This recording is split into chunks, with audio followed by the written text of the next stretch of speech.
14 seconds. That's all it took to shut the whole room up. You know that kind of silence where even the air feels embarrassed. Yeah, that happened. 1 second. The gym was echoing with laughter. And the next, just breath held and jaws dropped. And right there on the mat, standing over a guy twice his size, was Mateo Santiago, 19. Lean, quiet, and apparently lethal. Let me back up a sec.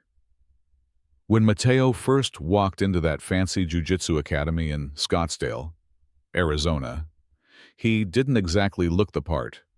Old, faded GI hanging off his shoulders, duct tape wrapped around the seams, cheap flip-flops and that walk, confident, not cocky.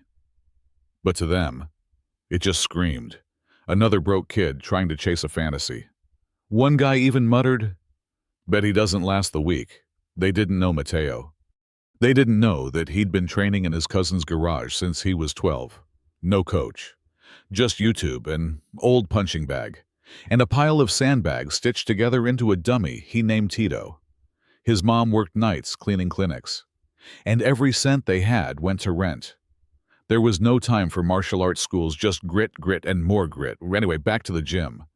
Coach Brantley, a brown belt with a smirk you could slap off, steps up and says, "All right, rookie, let's see what you got."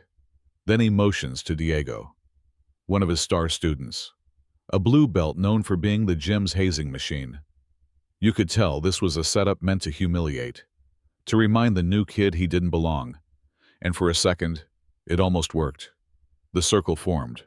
The whispers got louder. And Diego. He charged with all the arrogance in Arizona. But Mateo, he didn't flinch. One move. One clean. Lightning-fast sweep. Diego was on the ground, blinking up at the ceiling like he just got hit by a bus. Everyone froze. Brantley's smirk twitched, then vanished. Lucky shot, he grunted. He threw in another student, same result. Then another. Each one faster than the last. Now the whispers, dead silent. And that's when Brantley stepped in himself. No more games. This part. It got ugly.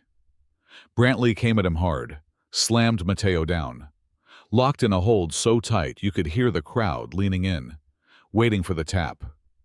Someone even shouted, "It's over." Kid, but it wasn't. Mateo didn't tap. He breathed, then shifted. A slip of weight, a pivot of hips, and just like that, Brantley was the one trapped, red-faced and choking in his own pride. He tapped in 14 seconds. That's when the twist hit. See? The head of the academy, this older dude, black belt, dead serious kind of guy, had been watching silently the whole time, didn't say a word until now. He walked up, looked Mateo dead in the eye and said, "Who trained you?" Mateo just said, "Life did." The man didn't smile, didn't nod, just untied his own black belt and handed it over without another word. Mateo didn't just earn a belt that night. He earned silence, respect, and a new name on that wall of champions. The best part. As the crowd finally clapped, someone whispered, "Where the hell did this kid come from?" The better question is, how many other Mateos are out there, waiting for a chance? Let me know what you think. Was that belt earned or handed too fast? Is talent like this born or built? Drop your thoughts below. Hit that, like if you felt that win.